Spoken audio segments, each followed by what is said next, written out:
dalam pembelajaran kita hari ini, silakan kalian menyiapkan buku materi pembelajarannya serta buku catatan PKN-nya. Nah, jika sudah dipersiapkan, silakan membuka materi pembelajaran di halaman 67. Hari ini kita akan belajar tentang menjaga persatuan dalam memberi atau menerima saran. Nah, silakan kalian memperhatikan bukunya, kita akan baca dan kita akan bahas bersama-sama. Kita harus menjaga persatuan dan kesatuan dalam kehidupan sehari-hari. Dengan menjaga persatuan dan kesatuan, maka kerukunan akan terwujud. Jadi ini adalah hal yang penting, menjaga persatuan dan kesatuan sebagai wujud kerukunan kita. Nah, bagaimana cara kita agar kerukunan itu bisa terwujud? Nah, di sini ada 3 poin. Yang pertama, mengajari teman yang kesulitan dalam memahami pelajaran.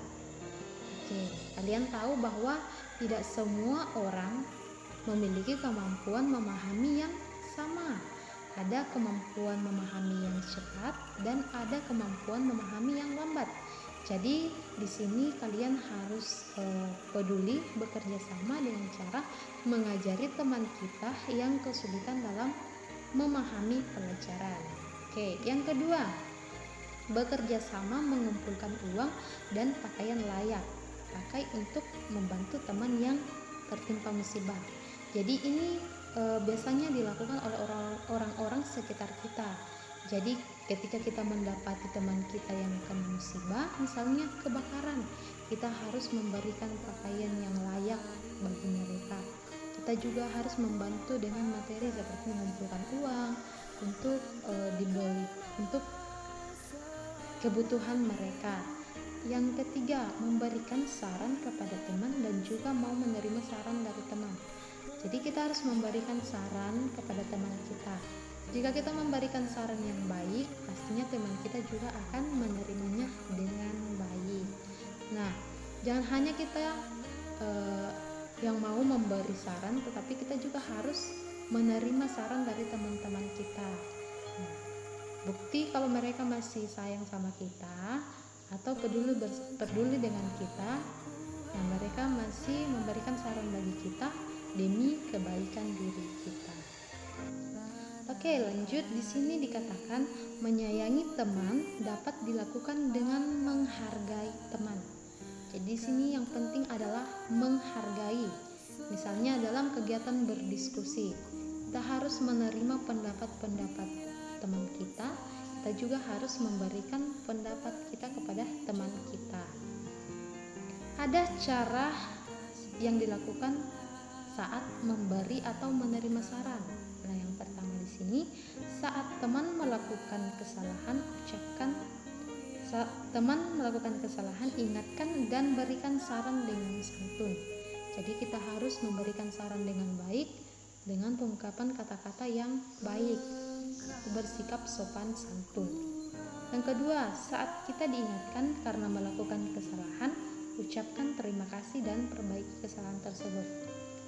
Nah, jika ada teman kita yang memberikan saran bagi kita terhadap kesalahan kita, berarti mereka masih peduli dan menyayangi kita. Oleh sebab itu, kita harus mengucapkan terima kasih atas saran yang diberikan bagi kita demi kebaikan diri kita. Yang ketiga, saat berdiskusi di kelas, angkat tanganmu sebelum menyampaikan saran atau pendapat. Jadi ini adalah suatu perbuatan yang baik. Jika kita memberikan saran kepada teman kita, baiknya dalam berdiskusi, baiknya kita harus mengangkat tangan kita dan berdiri memberikan saran kepada teman kita. Yang keempat, jangan memotong pembicaraan orang yang sedang memberikan saran atau pendapat. Jadi kita harus mendengarkan saran-saran yang diberikan bagi kita atau pendapat yang diberikan bagi kita. Itu dia seputar pembelajaran kita hari ini dengan menjaga persatuan, memberi atau menerima saran. Jadi tugas kalian hanya memahami materi sekitar pembelajaran PKN hari ini. Cukup sekian pembelajaran kita hari ini. Tetap semangat dan tetap jaga kesehatan di rumah. Kita tutup pembelajaran kita hari ini. Mari kita berdoa. Dalam nama Bapa dan Putra dan Roh Kudus. Amin. Terima kasih Tuhan Yesus yang baik untuk kasih setia-Mu yang kami rasakan dalam kehidupan kami. Terima kasih ya Tuhan penyertaan-Mu dari proses pembelajaran kami hingga selesai pada saat ini. Bimbing kami, sertai kami dalam kehidupan kami selanjutnya. Dalam nama Tuhan Yesus kami berdoa kepadamu. Amin. Dalam nama Bapa dan Putra dan Roh Kudus. Amin.